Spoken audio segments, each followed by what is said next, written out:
Let's briefly talk about using Grignard's and organolithium reagents in organic synthesis reactions.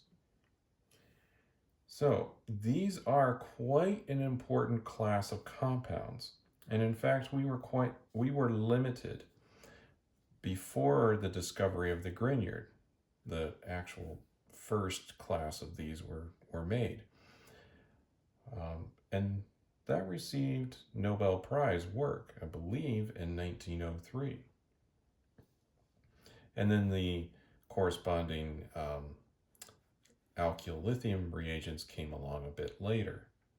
But this was an important advancement because now we had carbon nucleophiles and a wide choice for them. We're really only limited by the fact that we can't have a carbonyl contained within this R group or an alcohol or any kind of protic material here. But beyond that, there's quite a bit of those that we can make. And these are quite important when we're trying to make a carbon-carbon bond. And what this allows us to do is start with smaller pieces of the molecules that we're looking to build and start putting them together. This can greatly enhance our yields and flexibility in synthesis. Furthermore, the reactions of these on carbonyls leave behind an alcohol. And alcohols are fairly versatile. So we can convert those into perhaps a bromide using PBr3, or we could convert it into a tosylate or mesylate or one of those other excellent leaving groups using the tosylate chloride. All of these allow us to continue the reaction forward after we've made an alcohol. We could even go a little bit further and just say, well, let's start sketching out just a possibility here. We can go from something that's like, say, an aldehyde, and then we could add a Grignard to it.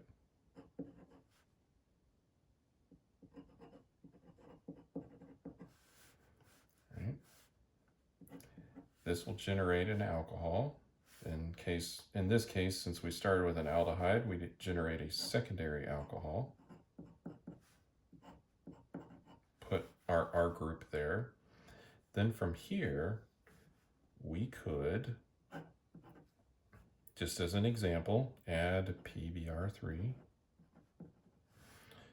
Or if there's no rearrangement and perhaps this is a simpler alcohol, we might be able to just add HBr with some sodium bromide and convert it to the bromide that way. But this is a little bit safer bet. And we can turn it into the bromide. And we could either eliminate the bromide to form a double bond here, or we could even convert this to the Wittig reagent.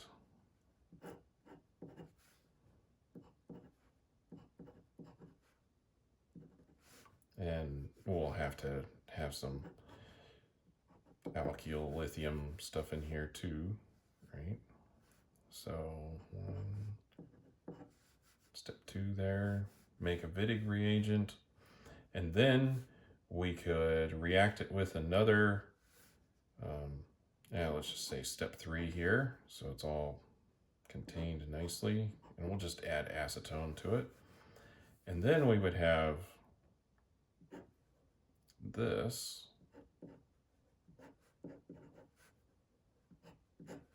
So you can see how we can use this to really build up molecules. And of course we could choose a more complicated molecule than just acetone, and we could really start adding a large molecule up here together with whatever we put together down here. And you can start to see the versatility of all of the ways that we can go here. let's take a little step back from just all the possibilities that we can do with an alcohol and converting and all of that, to just look at the possibilities for just in the Grignard synthesis. So let's say we want to make a tertiary alcohol, and it's got 3 different substituents on it. So we've got a benzene ring here, and we've got an alcohol there, we've got a methyl group over here, and then maybe a butyl group right here. Well, how could we make this? Well, when I see something like this, I'm looking at it and I'm saying, that could have been a ketone, right? Now, with a tertiary alcohol, I can think, oh, ketone, and then I'm removing a Grignard or an organolithium, either one. And I can think, oh, well, I just need to convert this back into the ketone. Now, the question is, which one of these bonds should I break? Should I break this one, or that one? And the answer is, I could do it any one of those ways. So let's see what could happen. I'm going to say we could make this from, well, acetophenone, right? So let's say I break this bond right here, and that's going to be my Grignard reagent. So I would start off, I break that, I put the double bond right here, and I'm going to be left with a carbonyl here, a methyl group there, phenyl group here. So I'm going to put a methyl group there, carbonyl here, and then I need my Grignard reagent.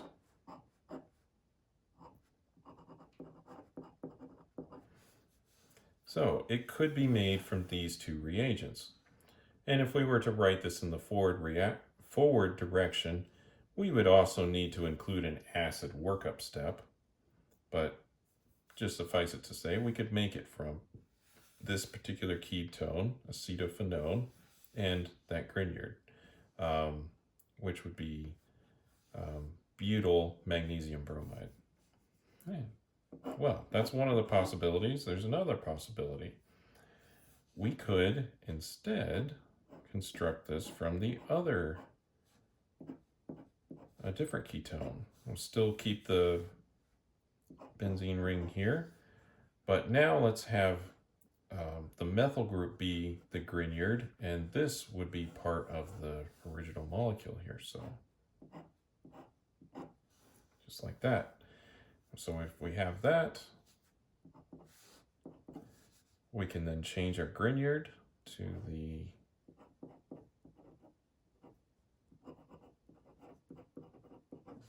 to just a methyl group. And if we do this, we can react these 2 together. We'll need an acid workup step. Oh, we'll make that product. Well, guess what? There's a third option to making this, where the Grignard is now going to be the benzene ring, so phenyl magnesium bromide.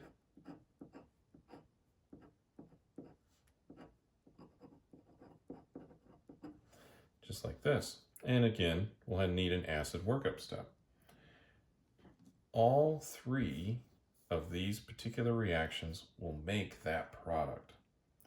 And so you might be asking yourself, wow, how do I decide which combination to use? Oh.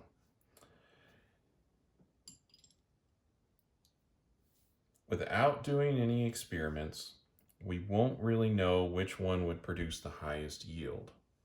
But if we were to do an experiment, we could figure that out, and then we could decide, oh, well, this particular combination produces the highest yield. I'll go with that one.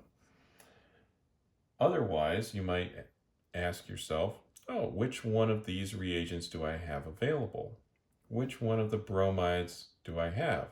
And if I have acetophenone in my stockroom, and I have 1 bromobutane and some magnesium, then I'll probably go with this route because I have those chemicals available.